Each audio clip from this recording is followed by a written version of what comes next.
무엇을 창조하셨나 이렇게 따질 때에 우리 하나님은 create고 우리는 creature라는 거. 하나님은 infinitive, 우리는 finish라는 거. 또 하나님은 independent인데 우리는 dependent라는 거.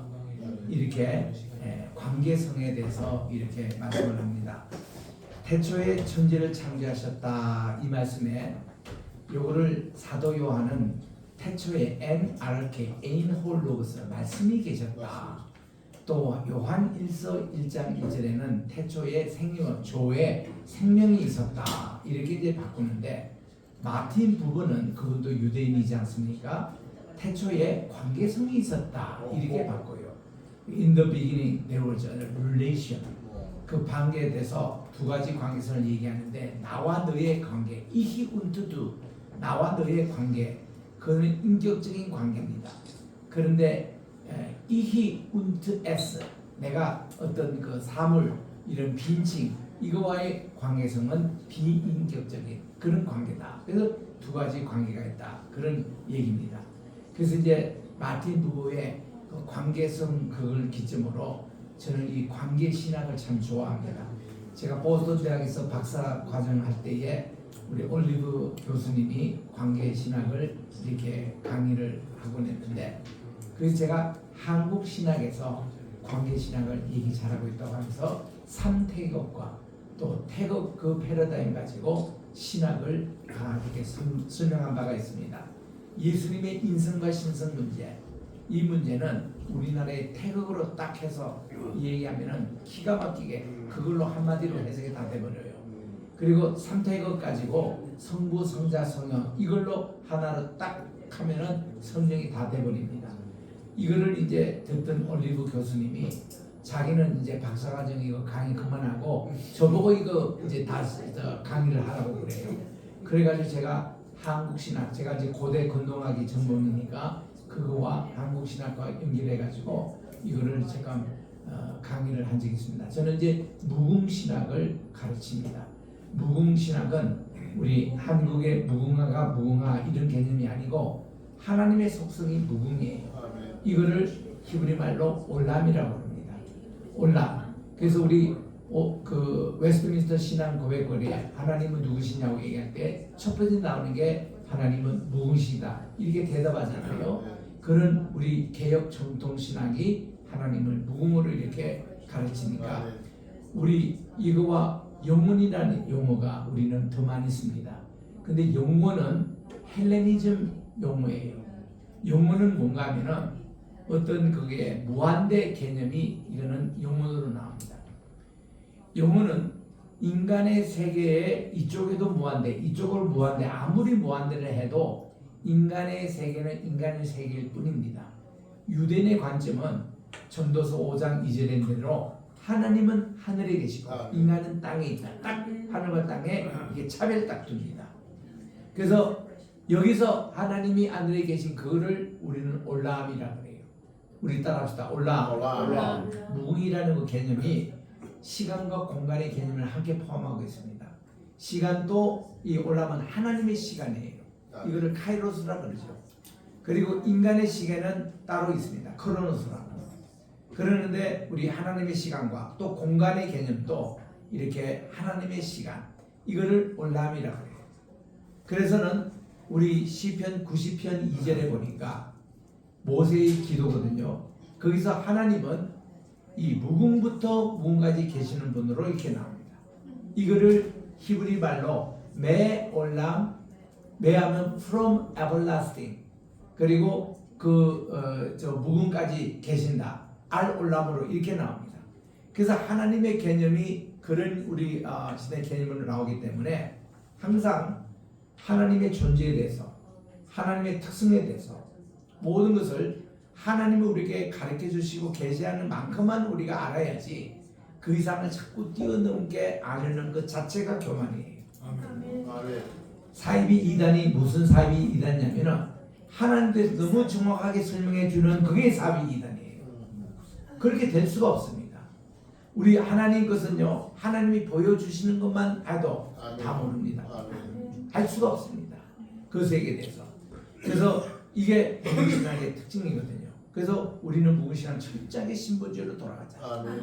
그래서 우리 성경을 그렇게 신본주의로 풀고 이해해야만이 이게 이해가 되는데 2000년 동안 헬레니즘으로 갇혀 있어가지고 우리의 사고 고정관념으로 깨서 여기서 틀을 못 벗어나서 신학자들끼리 논쟁하고 싸우고 아무리 해도 이게 제대로 신학적인 이해가 되지 않는 겁니다.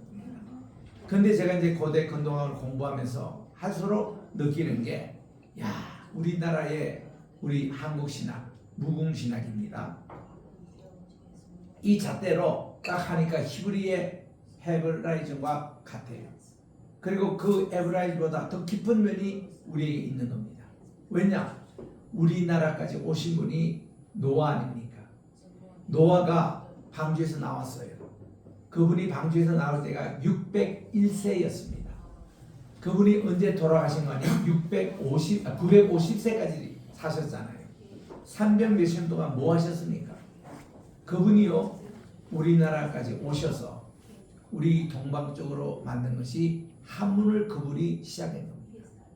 이거를 중국에서는 이분을 복희시라고 그래요.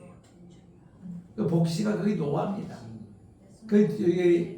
중국은 묘족이 있어가지고 그분들이 자기들이 조상이 누구냐면 지금도 누바라고 얘기합니다.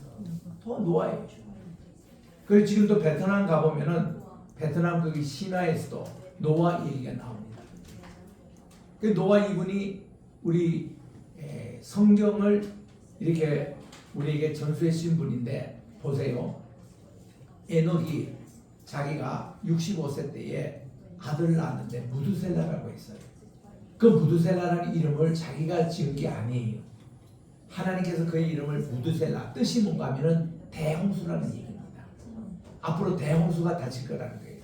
그를 준비하는 아들이 지금 이 무두셀라가 되는 겁니다.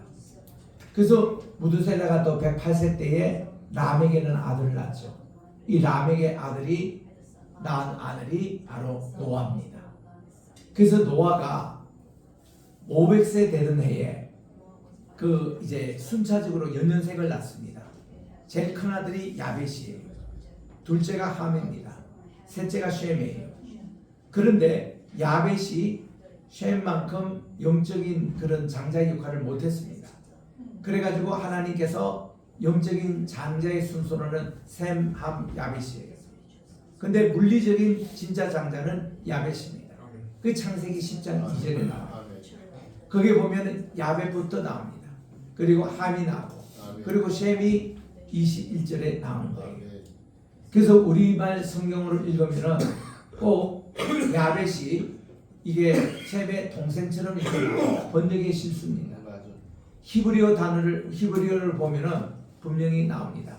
이게 셈이 야벳의 동생으로 나옵니다. 야벳이 형으로 나와요. 그리고 이렇게 번역된 것이 맞는 거거든요. 그래서 이렇게 영적인 하나님께서 장자로 셈을 이렇게 세워주시는데 왜 셈이 영적인 장자냐? 찬양이었습니다. 그 찬양이 그렇게 했고 아까도 우리 이스라엘 12아들 가운데 왜 유독 이스라엘 사람들을 유대인이라고 우리 얘기합니까? 유대인은 그런 좋지 못한 이름이에요. 유대인은 여러분 되도록 그렇게 주시라고 부르지 마십시오. 그 이름은 이 히틀러가 유대인을 경멸할 때 쓰는 용어가 주이십니다. 유대인들은 자기를 뭐라고 불러주기를 원하니 주디야, 유대 지파 사람, 이거를 불러주기를 원해요. 그 유대인들에게 말이죠. 주이시 대신에 주데야. 우리 베너의 영화 보면은 베너가 자기를 그렇게 합니다. 아니 주디야 베너. 자기는 훌의 자손인 주데야, 유다이라고 자기 자신을 그렇게 소개합니다. 그래서 이제 이 훌이라는 것이 쭉 그 구약에 보면은 바로 모세가 아말렉군과 싸울 때에 이 여호수아 장로를 내보내고 전투를 시켰는데 자기는 지팡이 들고 기도를 했습니다. 기도를 할 때에 팔이 아프니까 여기에 하나는 아론과 하나는 훌이 함께했습니다. 아론은 레위 지파의 대표였어요. 훌은 유다 지파의 족장이었습니다. 근데 훌과 아론의 두 사이가 천하매부지간이에요. 그러니까 이 아론의 부인의 동생이 바로 이 훌이었습니다. 그래서 HUR이에요. HUR. 그래서 이게 워낙 훌이 이제 중요하니까 이 제사장 다음으로 중요한 것이 유다 지파고 유다 지파에 쭉 내려온 이 후손들을 전부 다 벤허라고 해요. 벤은 아들, 자손, 헐 족속의 자녀입니다. 훌을. 이게 이제 벤허가 된 건데 벤허 영화가 다 그렇게 해서 나온 거거든요. 그 실제 있었던 일입니다. 그래서 여기서 이제 그 후손이 인도 아유타국에 이제 건설이 돼서 거기에 아버지가 이제 허시입니다. 벤허입니다. 허시의 후손이에요. 자기 딸 허황옥을 무역풍을 따라 3개월만 가면 도착할 수 있는 김해의 김수로 왕이 아직도 장가도 안 가지고 기다리겠다고 도마가 얘기해줘가지고 그 무역풍 따라서 와가지고 시집을 온 것이 바로 김수로가 그 가야국을 세우고 6년 만에 이분이 도착해서 결혼을 해가지고 그래서 김해 김씨와 김해 허씨는 같은 집안이에요. 그래서 그들 사이에 10명 아들을 낳았잖아요. 그 중에 2명을 허왕옥에 요청해서 허씨라고 정해달라 해서 김해 허씨가 된 겁니다. 그 나머지 김해 김씨 대부분 그 자녀들은 성녀가 돼요. 불교 문화가 그때 들어와가지고 그리고는 성녀가 됐는데 지금 가야 연구를 해보면 진짜 성녀인지 아니면 기독교의 그런 이제 성도인지 이거는 연구돼야 됩니다. 불교인이 다 아니었어요. 생각해 보십시오. 불교 불자라고 얘기하는 것은 말이 되지가 않는 겁니다. 가야시대 때는 불교 불자도 우리 한국에 없었어요. 불교가 우리나라 제일 처음에 들어온 것이요. 373년에 소수림 왕 때 고구려 때 그때 들어온 거예요. 그리고 신라 시대는요. 그보다 또 한 200년 후에 527년에 이차돈이가 순교를 당합니다. 불교인이 순교 당했다는 것이 뭔가 종교가 맞지 않아서 죽었다는 거 아닙니까? 그때 그 다른 교회는 뭡니까? 그게 기독교였다. 그리고는 그렇게 죽고 528년에 신라 진흥왕 때에 정식으로 신라 시대에 들어온 겁니다. 그런데 김해 김씨의 그 아들이 뭐 불자가 됐다? 이런 거짓말이 어디 있어요? 그 얘기를 딱 하면 불교인이 꼼짝을 못합니다. 우리나라에 최근에 노무현 대통령이라는 분이 자기 고향이 김해입니다. 김해에 있으니까 어릴 때부터 아주 가야가 궁금했습니다. 가야를 좀 세계에 알려야 되는데 그래서 우리 식민지 사관에서는 늘 삼국시대만 가르쳤어요. 고구려 백제신라. 근데 그게 아니거든요. 사국시대거든요. 가야가 빠지면 안 되거든요. 그래서 이거를 복원을 하는 연구기관에서 이 1조를 지원한다. 그렇게 약속을 했는데 이 돈을 그때도 지금도 아무도 못 타먹고 있습니다. 왜냐?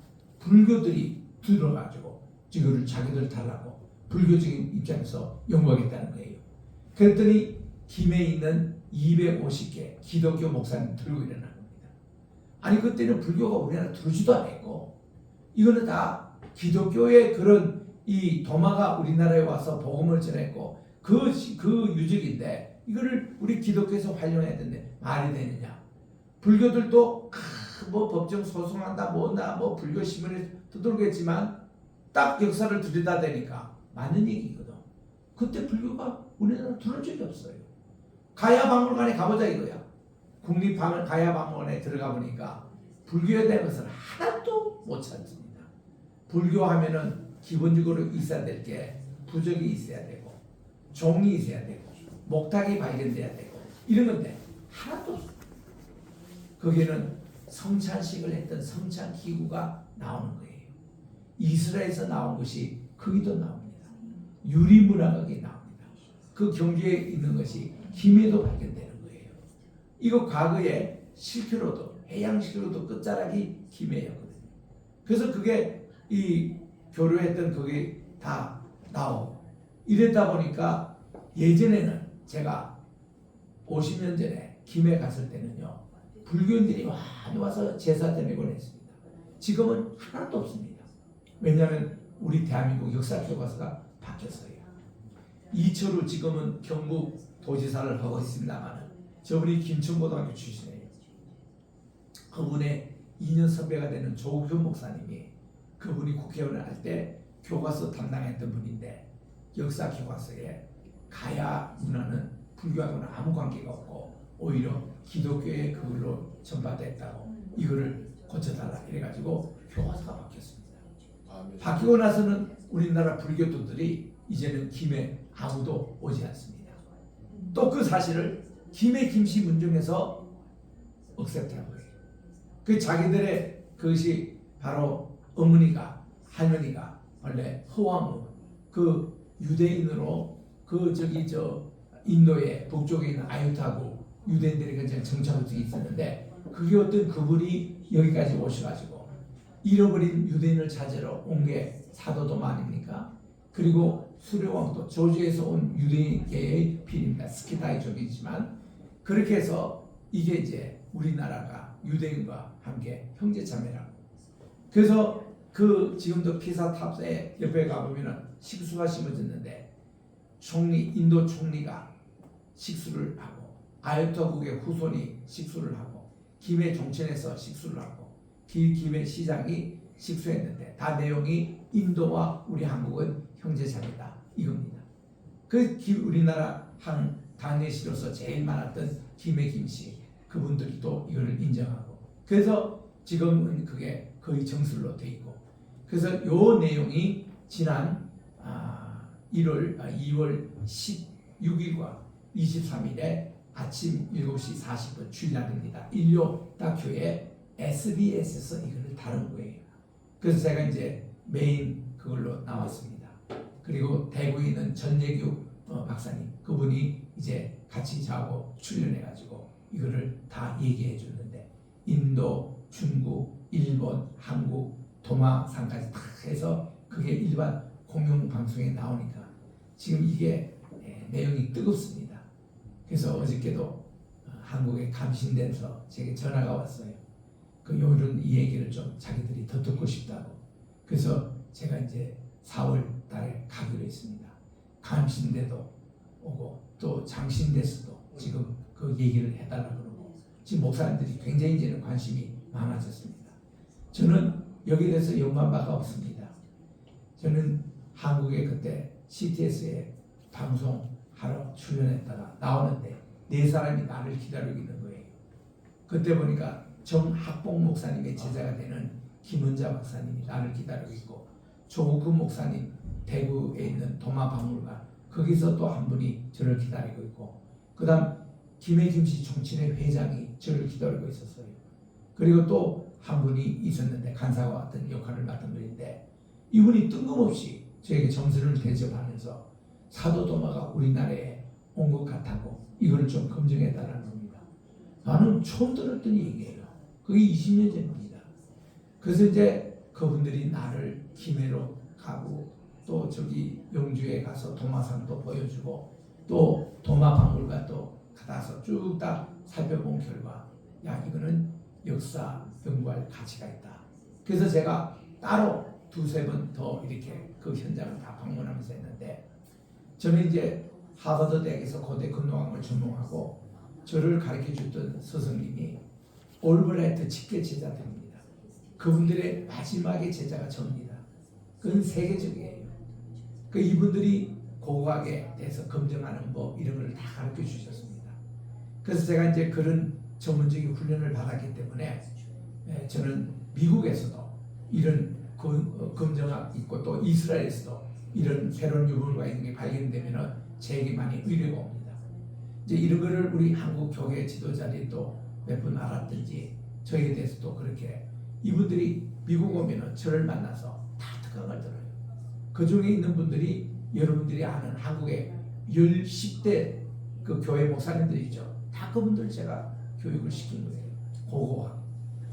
그리고 여기 용인에 있는 어느 한 목사님은 이게 너무 좋다고 2년 반 동안 매주 금요일마다 영적인 전쟁이라고 나의 힘이 되신 여호와여 주님 사랑이다. 그거하고 제가 가르쳐줬던 2년 반 글을 써먹더라고. 금년지 뺐더라고.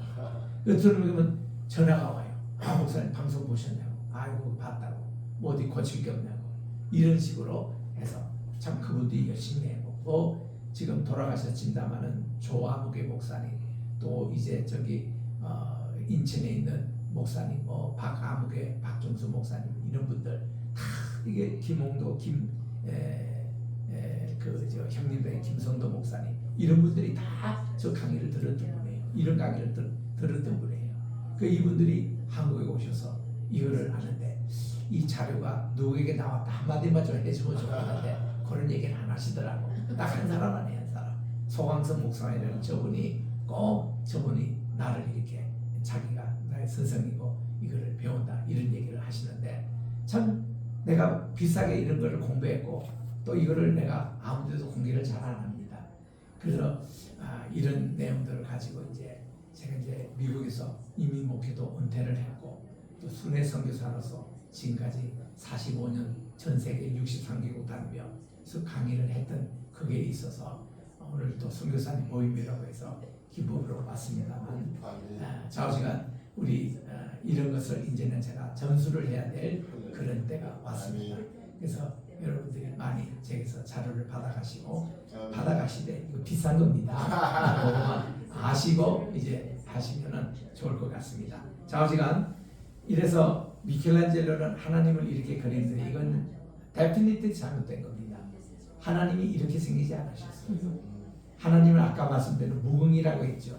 이렇게 형상화 만드는 게 아닙니다. 미켈란젤로. 또 이 미켈란젤로가 두 번째 실수한 게 뭔가니 모세를 만드는데 모세 말이죠. 동상에다가 이마에 두 뿔을 만들어낸 거예요. 그거는 뭔가니 케렌이라는 단어가 있습니다.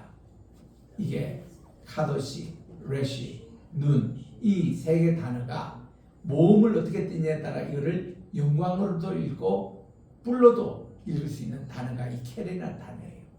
하나님 이렇게 해야 영광인데 모세가 하나님과 대면하여 말씀을 받는 가운데 얼굴에 빛이 났다는 이거를 빛이라는 이거를 카란이라고 번역했기 때문에 그들은 몸이 없잖아요. 근데 70인역 번역자가 이거를 뿔로 잘못 번역하고 말았습니다. 그 70인역에는 모세의 이마에 뿔이 났더라 이렇게 되어 있는 거예요. 그 미켈란젤로가 70인역 보고 그가 모세상을 뿔로 이렇게 만들어 놓은 겁니다. 그래서 이런 거. 또 미켈란젤로는 뭐예요? 다윗 했을 때 다윗의 남자 성기를 일부러 노출했잖아요. 뭘 보여주기 위해서 다윗이 할례를 했는지 안 했는지 그거 보여주기 위해서 또 그렇게 흉측한 남자의 성기까지 발견하는 것인데 다윗은 당연히 할례를 받은 사람이죠. 그래서 이런 내용들이 화가들의 실수가 성경을 잘못 번역할 때 이런 실수가 됩니다. 땅이 혼돈하고 공허하고 흑암이 깊음이 있고 하나님의 영은 수면 위에 운행하시더라 이랬는데 여기 이제 히브리 말로 혼돈하고 공허라는 것을 토후바보후라고 부릅니다. 제가 장신대 76기입니다. 우리 반이 이거 원전 공부할 때에 토후바보후 이 용어가 아주 신기했던지 이거를 우리 반에 합창단 그때는 장신대가 종합관이 없을 때예요. 저거 이제 건축 칠 때에 합창대 도직해가지고 미국도 다니고 전국교회 투어하면서 할 때 그때 그 합창대 이름을 토후바보후라고 이렇게 했어요. 혼돈하고 공허한 것을 찬양을 통해서 이것이 창조의 질서를 바꾼다는 그런 의미에서 이랬는데 기쁨 위에 있고 기쁨이라는 게 태홈입니다. 하나님의 영은 수면에 있다 그랬는데 여기서 저는 땅이 혼돈하고 공허하며 흑암이 깊음 위에 있으나 저는 역적으로 번역합니다. 이게 히브리의 이 접속과는 역적과 순적으로 번역할 수 있는데 여기서는 역적으로 번역해야 돼요. 이 내용과 하나님의 신은 수면에 있다. 하나님의 영은 수면에 있다. 이게 확연히 틀리는 얘기입니다. 하나님의 이름 루아흐 엘로힘 이게 수면 위에 있다. 이게 수면을 분네이 마임 이 물 위에 있는데 운행하시라는 이 말을 뭐라 헤베트라고 그래요. 우리 따라합시다. 뭐라 헤베트. 운행하다는 뜻이 어떤 뜻인가니 큰 독수리가 날개를 넓게 펴고 이 수면을 쫙 장악하는 그 모습이 운행이라는 단어입니다. 그래서 이런 모습이 창조주 하나님이 빛을 창조하시기 전에 그 모습이에요. 하나님이 장악하시는 겁니다. 혼돈, 공허, 기쁨 이게 사탄이 여기 루시엘이 하나님의 빛의 천사가 타락을 해가지고 온 것을 루시프라 그래요.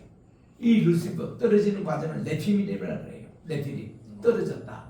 그래가지고 루시퍼가 된 이 친구가 세계를 자기 수하로 장악하기 위해서 기초 작업을 벌이는 것이 혼돈, 공허, 기쁨이에요. 그래서 이 루시퍼는 항상 세계를 그렇게 만듭니다. 오늘날 대한민국 혼돈하고 공허하고 지금 아주 기쁨 위에 있는 이 세계를 누가 만들었습니까? 다 이 루시퍼가 그렇게 만드는 거예요. 그런데 하나님의 빛이 딱 났으면 얘가 이제 다 이제 쫓아내겠습니다. 하나님의 영은 수면 위에 운행하신다. 이 말씀. 하나님의 영으로 번역해야지 이 하나님의 신 이렇게 번역하면 오해 소지가 많습니다. 제가 프린스턴 한인 장로교에 목회를 할 때에 강혜석 집사님이 계세요. 연세도 70 다 되셨고 그분은 세문안 교회 자기 어머님이 평생 출생하시는 그래서 거기 출신이십니다. 이분은 영어, 일어 또 한국말 너무나도 잘하셨습니다. 시간? 네. 예. 네, 그러죠. 네. 이분이 우리 구역장을 맡고 계십니다. 그때 우리 교회 구역이 한 30개 정도 있을 텐데 목회자가 제가 구역 예배를 인도는 다 구역장에 하시니까 일주일에 한 번씩 쫙 순회를 합니다. 이렇게 하는데 그러니까 1년에 한 반년 이상을 이렇게 구역을 다녀야 되는데 그 강집사님 구역에 갔습니다. 갔더니 한 20명 정도 모여 계시더라고요. 그런데 저보고 갑자기 구역구 뭔가 좀 인도해 달라는 거예요. 아이고 강제수반이 하시지 왜 제가 하냐고 그랬더니 굳이 그날따라 강권적으로 제가 해서 구역 예배를 인도했어요. 그날 주제는 성령님이었었어요.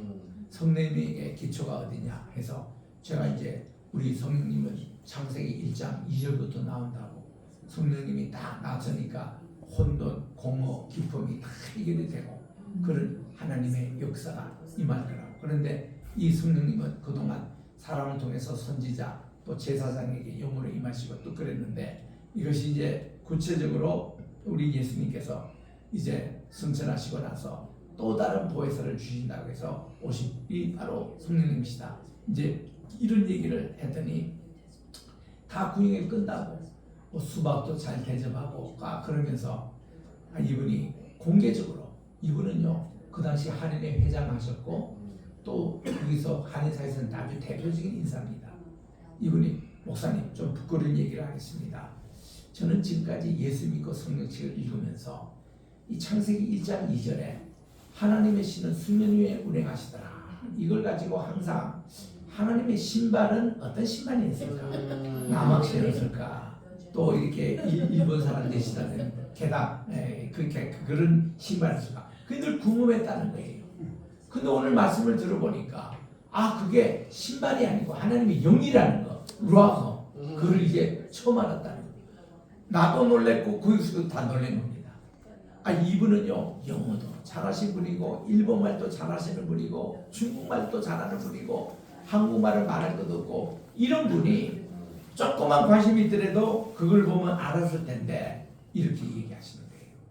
그걸 보고 제가 그때 매주 월요일마다 맨하탄에 나가서 KCBN 우리 한국 사람이 듣는 기독교 방송을 제가 20년 동안 이렇게 가면서 방송 성경 공부와 30분은 신앙 상담을 했어요. 그때 이 대한민국에는 박종수 목사님이 CB에서 이렇게 신앙 상담 담당하셨고 뉴욕에서는 제가 했어요. 근데 내가 한국 나오면은 박종수 목사님 프로그램을 내가 참여하고 박 목사님이 미국 오시면 그 프로그램을 박 목사님도 참여하고 해서 둘이 아주 친하게 가까이 지낸 적이 있습니다. 그때에 이 기독교 이제 방송 시간이니까 그때는 이제 전화로 이렇게 질문이 오면 바로 그때 답변해주고 할 시간인데 그때 이제 이런 질문들을 종종 받습니다. 그때 이제 이런 질문도 들어와요. 목사님, 성경에 혹이라는 게 참 많이 나오는데 이 혹이 도대체 어떤 사람인지 좀 가르쳐 주세요. 그때 이제 혹이 주제어가 된 것도 김일성이가 그때 혹이 여기 있었거든요. 그 물록 때문에 제 양반이 오래 못 살 것이다 하고 그때 소문이 있었던 94년에 그 사람이 죽었기 때문에 그 전 얘기입니다. 그래서 성경에 이게 그 권사님은 혹으로 알았던 모양이에요. 혹이 가로되. 그래서 그래서 내가 그랬습니다. 그거 영어에 그 혹이라는 것은 한문인데 혹이 한 번 더 뒤에 보면 어떤 사람이 말하기를 그런 뜻입니다. 그를 한문에서는 혹이라고 그렇게 얘기하거든요. 그랬더니 권사님이 그렇게 좋아하시더라고요. 자기는 이게 무슨 무럭인지 이거는 뭐 암덩어리인지 그렇게 궁금했다는 거예요. 그래서 의외로 우리 많은 크리스찬들이요 성경을 오래 읽고 신앙생활을 해도 성경의 단어를 가지고 모르는 분이 참 많습니다. 오늘 아침에 제가 새벽기도 시간에 그런 얘기를 했어요. 그런 가운데 하나가 뭔가니 영장이라고 말이죠. 영장. 이 시편에 뭐 영장으로 한 노래 이렇게 나옵니다. 그 영장이 국어 사전에 안 나오거든요. 그 중국 사전에 나와요. 옥편에 뭐 나옵니다. 영장이 뭔가니 음악 감독이에요. 음악 지휘자를 중말로 영장으로 그렇게 번역합니다. 그러니까 영장으로 한 노래 하면은 우리 몇 사람이 알겠습니까? 또 단어가 헌화라는 단어가 우리 구약에 꽤 많이 나옵니다. 그 도시가 헌화하여. 헌화가 뭡니까? 국어사전 찾아보잖아요. 안 나와요. 근데 중국 사전 찾아보면 떠든다라는 뜻이에요. 소요 사태 이런 거를 헌하라 그렇게 나옵니다. 또 이런 단어가 나오죠. 창세기 6장 3절에 보니까 죄악이 온 땅에 관영하여. 관영하다는 그 말도 중국말입니다. 우리나라 국어사전에 안 나와요. 관영의 그 말이 꽉 차다라는 뜻입니다. 이런 것이 나오잖아요. 그것처럼 이 혹이라는 것도 어떤 사람 그거 말이고 또 여기 나온 대로 하나님의 신이 수면 위에 운행하셨더라. 그게 하나님의 신발을 얘기하는 게 아니라 하나님의 영. 그래서 이 문제를 가지고 제가 이제 저는 미국에 갈 때만 해도 우리 한국이 그 당시에는 다 성신을 사용했던 때 성신을 믿사오며 홀리 고스트 이 성신 이렇게 했던 것이 내가 한국에 이렇게 집회하러 오니까 성령으로 바꿔서만 얘기하더라고. 그 왜 이래 됐냐고 그러니까 잘 몰라요. 저도 연대 나오고 우리 김 목사님도 연대 나오십니다만은 연세대학에서 그 당시 1년에 한 번씩 여름에 학위 목회자 세미나가 있었습니다. 그때 맨 처음 1회 할 때 1982년도인데 박준서 교수님 그때 학장으로 하시고 제가 그때 조교로 있었으니까 그때 우리가 시작했던 것이 학위 목회자입니다. 그때 한 800명 1회 참석하셔서 했는데 요게 한 4, 5년 지난 1985년인가 6년도 그때는 제가 미국에 있을 때입니다. 이때에 어느 한 교수님이 영성이라는 단어를 한국에 쓰기 시작했대요. 그 영성이라는 것은 미국에서 좀 자유주의 신학에서 스피리추얼리티 이게 유행할 때였습니다.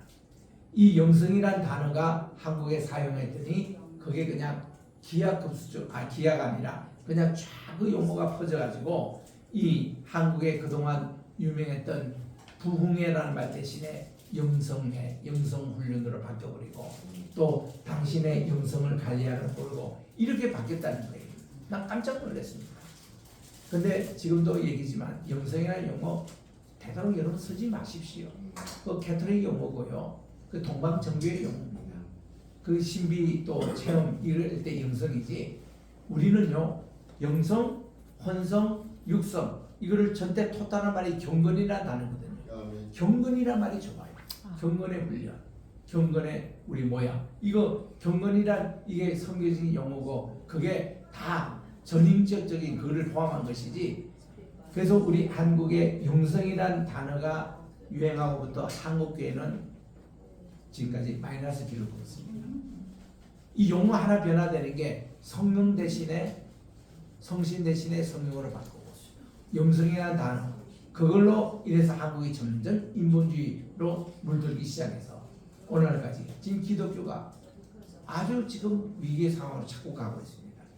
우리는 이런 용어 하나 바뀌고 할 때 신중하게 교단에서 연구 검토하고 이래야 되는데 아무도 평신도들이 왜 성신님을 성령으로 바뀌었느냐 이게 다 이게 영성신학 그 영향으로 이게 들어오게 됐다는 거예요. 한국에 자유주의 불교.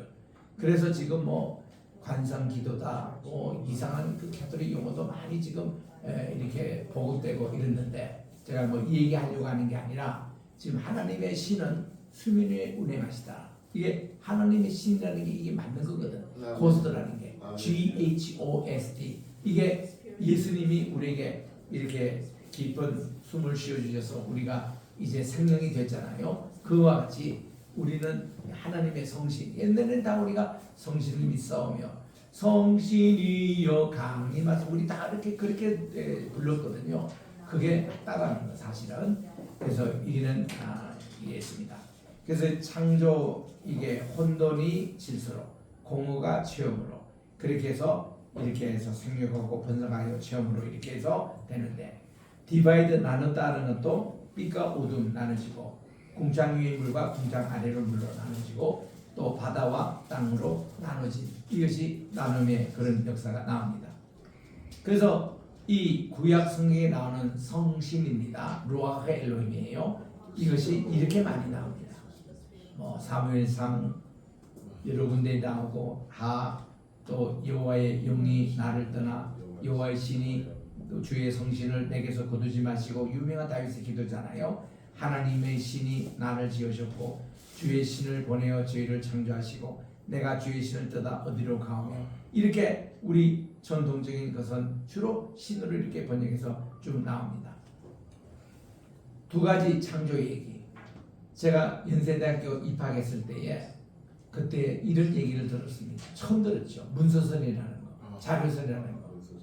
아스트룩이라는 의사가 프랑스 의사가 1563년도에 성경을 읽다가 창세기 1장 이쪽에서는 엘로힘으로 시작했던 하나님 신명이 2장 4절 하부터는 여호와라는 신명이 등장해서 여호와 하나님 이렇게 됐다는 거죠.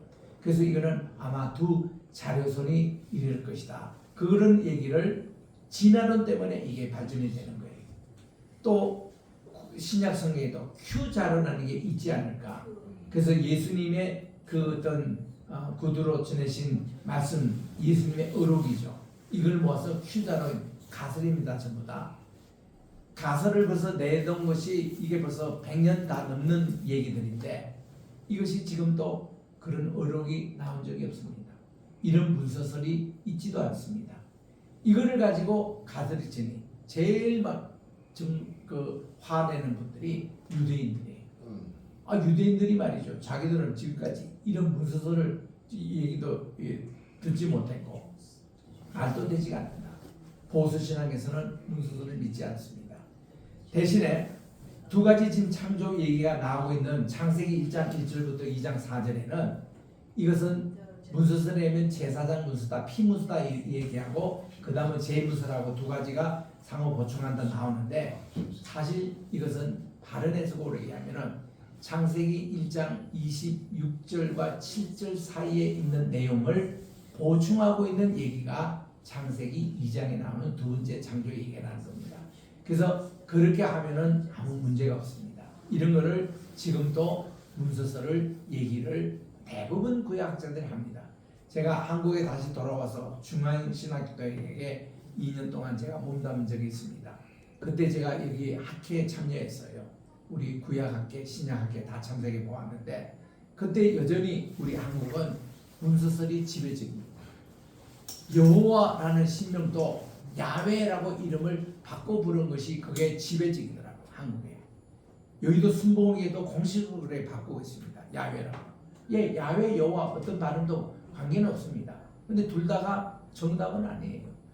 그것이 하나님의 이름도 아닙니다. 호세아서 12장 5절에 대한 그는 기념칭에 불과한 겁니다. 메모리로. 근데 그 발음에 여호와라는 이 신명은 교회에서 이미 500년 동안 사용했던 용어입니다.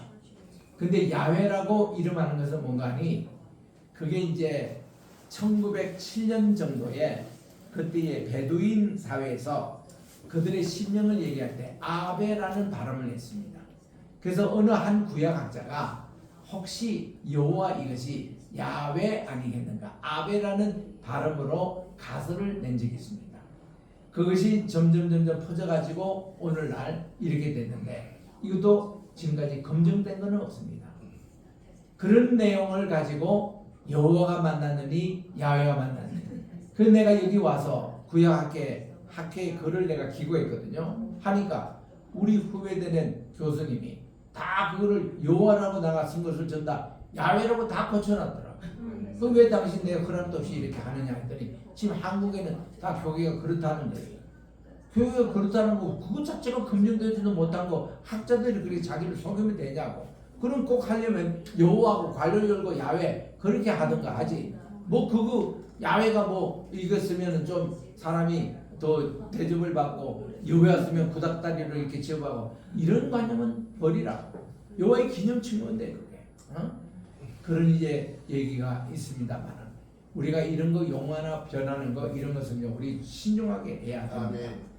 창세기 1장에 나오는 창조 유형의 5가지 패턴이 있습니다. 따라합시다. 하나님이 가라사대 소원 명령 그대로 되리라 보시기에 좋았더라 저녁이 되고 아침이 되니 이렇게 5가지 유형이 6째 날까지 계속 나옵니다.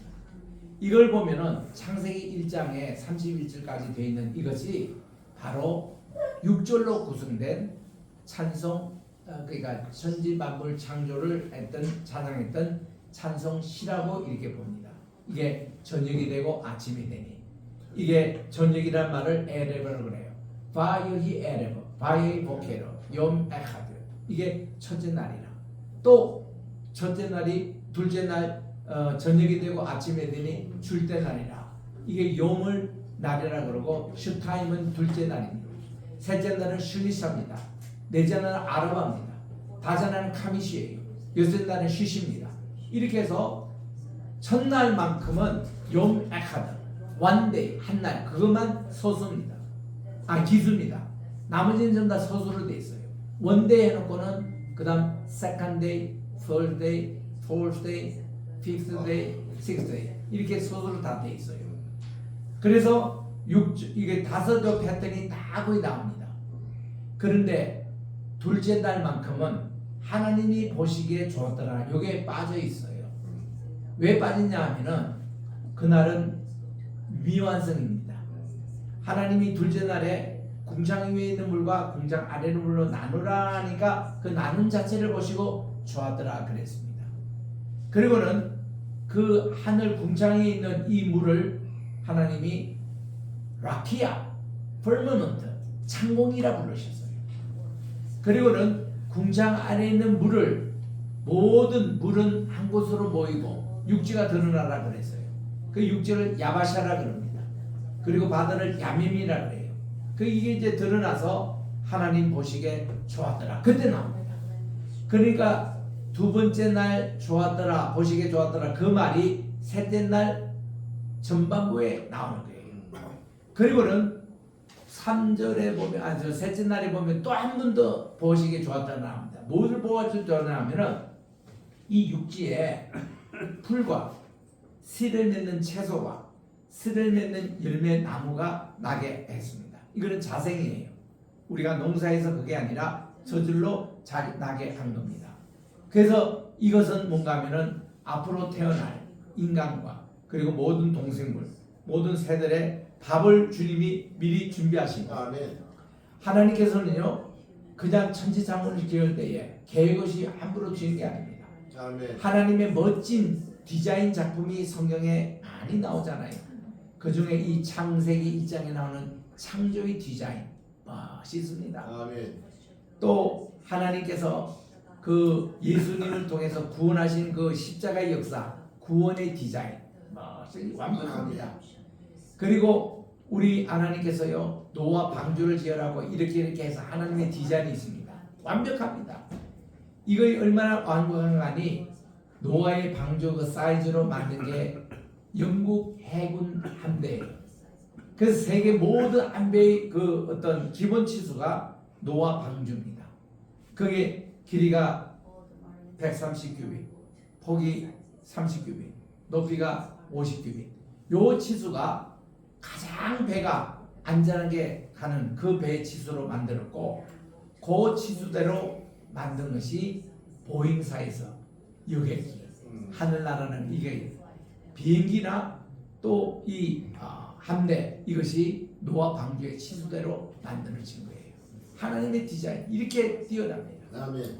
그리고 또 하나님의 디자인으로 만드신 것이 바로 성막을 이렇게 지어라. 성막을 그대로 그들이 만들었잖아요. 그리고 마지막에 하나님이 또 이제 지으신 것 가운데서 우리 교회의 디자인을 하나님이 만들어주신 대로 그대로 하면요 교회가 제일 훌륭합니다.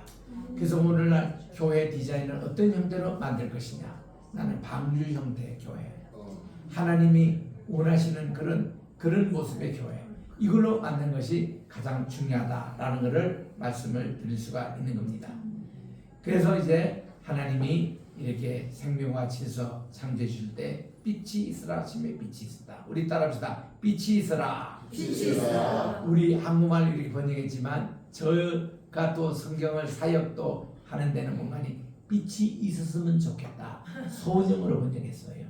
왜냐하면 이거를 히브리 말로 원문으로 저시브형이라고 그러는데, 저시브는 3인칭 단수 미완료형입니다. 요것을 우리가 명령형으로도 번역할 수 있지만 또 한편에서는 저시브형으로 번역할 수 있는데, 이 명령형으로 뭐뭐 하자 이거 할 때는 콜티티브라 그래요. 요거는 저시브형. 이걸 뭔가니 하나님의 마음의 소원. 야, 빛이 있었으면 좋겠다. 하나님의 마음을 소원하니 그 빛이 그대로 있은 거예요. 이러니까 혼돈과 공허와 어둠 세력이 다 물러나고 질서가 잡히는 이것이 빛이 있으라.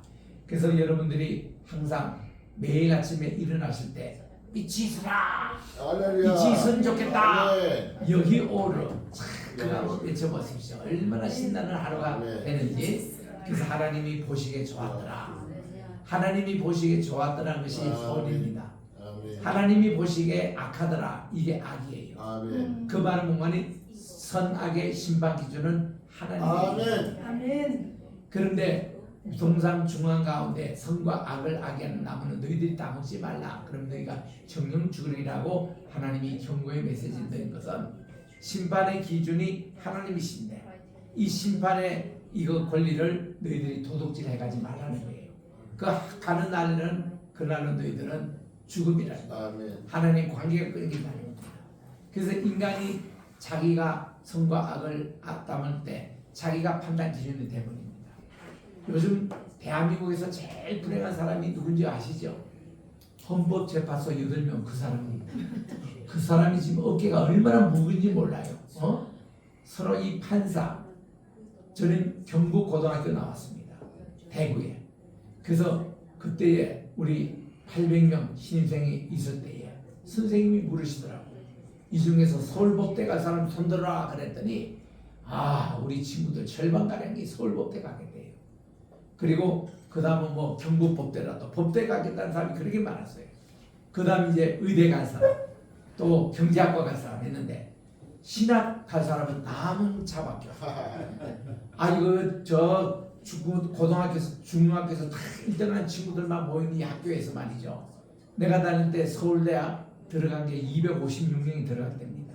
그러니 이 학교에서 제가 10등 안에 있었기 때문에 서울법대 가더라도 수석을 바라볼 수 있는 그런 실력인데 나 혼자만이 신학학에도 손들어요.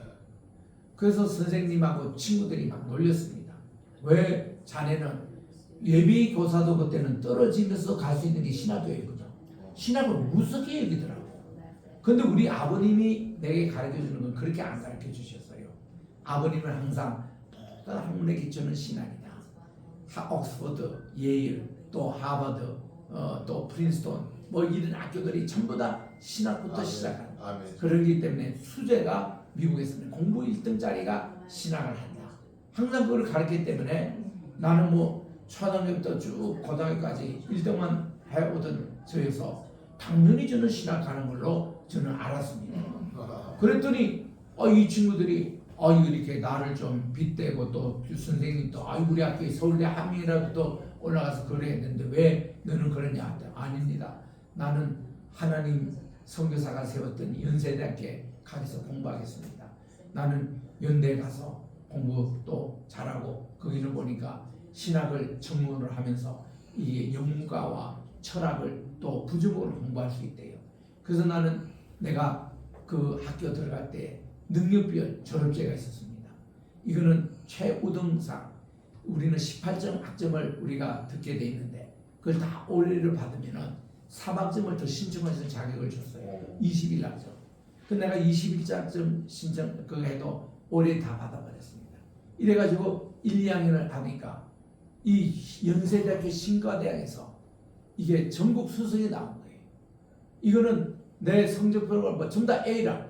이거는 뭐 다른 학과가 그 흉내도 못 되는 이런 것을 따져가지고 그 성적이 지금도 그 역사의 기록이 남아 있는데 개인적으로는 제가 3학점 더 따도 다 A를 맞고 하니까 좋기는요.